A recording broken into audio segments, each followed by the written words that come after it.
اعلیٰ ظرفی بلا شبہ اللہ سب سے بڑا ہے۔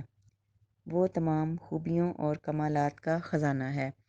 جو شخص اللہ کو پا لیتا ہے وہ گویا سب کچھ پا لیتا ہے۔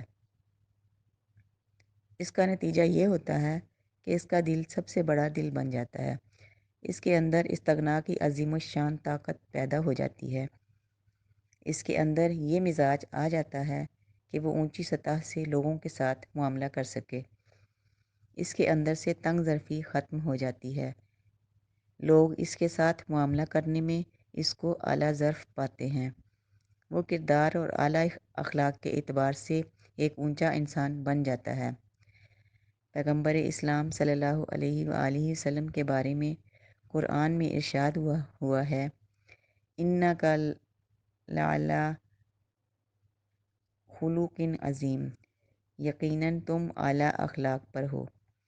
اعلیٰ اخلاق جوابی اخلاق نہیں ہوتا، بلکہ وہ اصول کی بنیاد پر بنتا ہے۔ آدمی دوسروں کے ساتھ جو کچھ کرتا ہے وہ یہ دیکھ کر نہیں کرتا کہ دوسرے لوگ اس کے ساتھ کیا کر رہے ہیں، بلکہ یہ سوچ کر کرتا ہے کہ باعتبار اصول اس کا رویہ کیا ہونا چاہیے اور کیا نہیں ہونا چاہیے۔ لوگوں کے درمیان اس کا سلوک لوگوں کی روش کے تابع نہیں ہوتا، بلکہ خود اپنے معیار اخلاق کے تابع ہوتا ہے۔ یہی بات ہے جو حدیث میں ان الفاظ میں آئی ہے۔ حضرت حذیفہ رضی اللہ تعالیٰ عنہ کہتے ہیں کہ رسول اللہ صلی اللہ علیہ وآلہ وسلم نے فرمایا، لوگوں اماءتا نہ بنو، یعنی تم یہ کہنے لگو کہ اگر لوگ اچھا سلوک کریں گے تو ہم بھی اچھا سلوک کریں گے، اور اگر لوگ برا برتاؤ کریں گے تو ہم بھی برا برتاؤ کریں گے، بلکہ تم اپنے آپ کو تیار کرو کہ اگر لوگ اچھا سلوک کریں تب بھی ہم ان سے اچھا سلوک کریں گے، اور اگر وہ برا سلوک کریں تو ہم خود ان کے ساتھ برائی نہیں کریں گے۔ اب بات کو ایک اور حدیث میں اس طرح بتایا گیا ہے۔ حضرت عقبہ رضی اللہ تعالیٰ عنہ کہتے ہیں کہ رسول اللہ صلی اللہ علیہ وآلہ وسلم نے فرمایا، کیا میں تم کو دنیا اور آخرت کا بہترین اخلاق نہ بتاؤں؟ کہا کہ ہاں ضرور بتائیے۔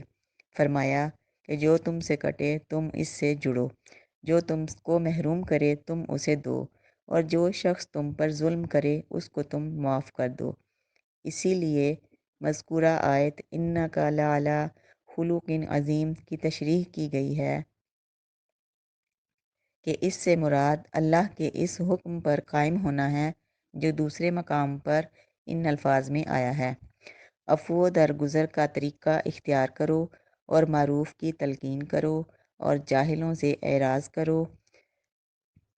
یعنی جہاں لوگ دوسروں سے بدلہ لیتے ہیں وہاں تم دوسروں کو معاف کر دو، جہاں لوگ دوسروں کے درمیان برائی پھیلاتے ہیں وہاں تم نیکی پھیلاؤ، جہاں لوگ دوسروں سے الجھ جاتے ہیں وہاں تم نظر انداز کر کے گزر جاؤ۔ اخلاق کی دو قسمیں ہیں۔ اسلامی نقطہ نظر سے اخلاق کی دو قسمیں ہیں، پست اخلاق اور اعلیٰ اخلاق۔ پست اخلاق کا کوئی مستقل اصول نہیں ہوتا جس کا ہمیشہ لحاظ کیا جائے، وہ حالات سے بنتا ہے، اسی لیے وہ کبھی کچھ ہوتا ہے اور کبھی کچھ۔ جس موقع پر جس قسم کے جذبات آدمی کے اندر ابھریں وہی اخلاق اور کردار کی صورت میں ڈھلتے ہیں۔ کسی کو اپنے سے کم دیکھا تو اس کو حقیر سمجھ لیا، اور کسی کو اپنے سے زیادہ پایا تو اس کے خلاف حسد کرنے لگے، کسی سے فائدہ نظر آیا تو اس کے دوست بن گئے، اور کسی کو دیکھا کہ اس کا اپنا کوئی فائدہ وابستہ نہیں ہے تو اس سے بے رخی اختیار کر لی۔ کسی نے اچھا سلوک کیا تو اس کے لیے اچھے بن گئے، اور کسی نے برا سلوک کیا تو اس کے لیے ساتھ برائی کرنا شروع کر دی۔ اتفاق سے کوئی بڑی حیثیت حاصل ہو گئی تو گھمنڈ میں مبتلا ہو گئے، اور اگر کوئی بڑی حیثیت نہیں ملی تو مایوسی کا شکار ہو گئے۔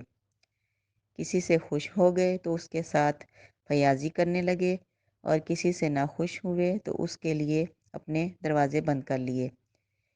کسی کو اپنے موافق پایا تو اس کی تعریف کرنے لگے، اور اگر کسی سے ناموافقت ہو گئی تو سمجھ لیا کہ اس سے زیادہ برا آدمی کوئی نہیں۔ یہ سب پست اخلاق کے طریقے ہیں، اور مومن کو حکم دیا گیا ہے کہ وہ پست طریقے سے بچے اور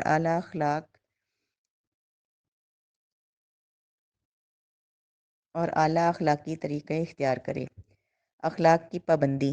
رسول اللہ صلی اللہ علیہ وآلہ وسلم خود بھی اعلیٰ اخلاق پر قائم تھے، اور آپ کا یہی مشن تھا کہ لوگوں کو اعلیٰ اخلاق اختیار کرنے کی تلقین کریں۔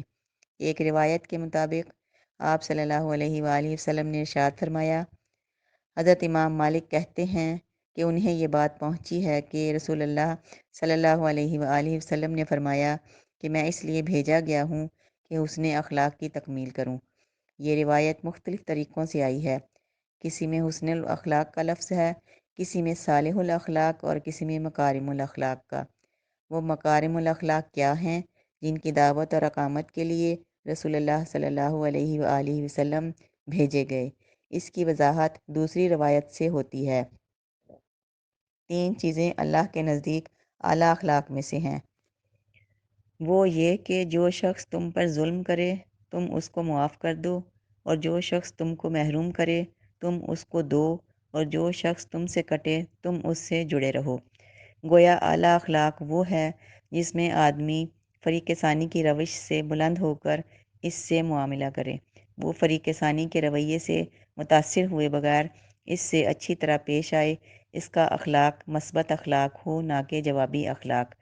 سب سے زیادہ سخت امتحان آدمی کا اس وقت ہوتا ہے جب وہ اپنے مخالف پر قابو پا جائے، جب اس کا دشمن پوری طرح اس کی گرفت میں آ چکا ہو۔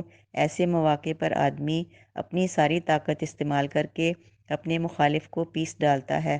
ایسے دشمن کے معاملے میں آدمی اپنی کوئی اخلاقی ذمہ داری نہیں سمجھتا جو پوری طرح اس کے قبضے میں آ چکا ہو، مگر اللہ سے ڈرنے والے انسان کا حال یہ ہوتا ہے کہ اس وقت بھی اللہ کا حکم اس کے سامنے آ کھڑا ہوتا ہے۔